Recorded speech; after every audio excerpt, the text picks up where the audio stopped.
Ever wondered how successful traders navigate the wild world of finance without losing it all? The secret sauce is risk management. Risk management is all about identifying, assessing, and handling the uncertainties in financial markets. Here's the game plan. 1. Set your goals. Know what you're aiming for and how much risk you're willing to take. 2. Spot the risks.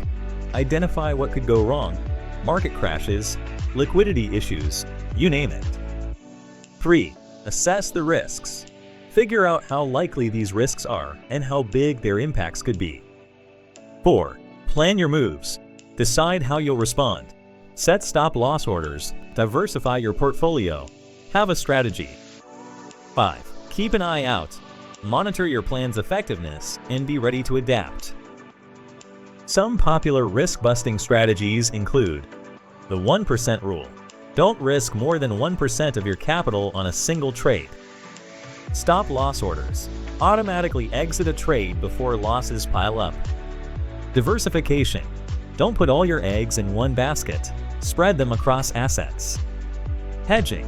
Offset potential losses by taking opposite positions. Remember, you can't avoid all risks, but with a solid risk management plan, you can tackle the market smarter and safer. Like this crash course? Smash that like button and subscribe for more insights to level up your trading game.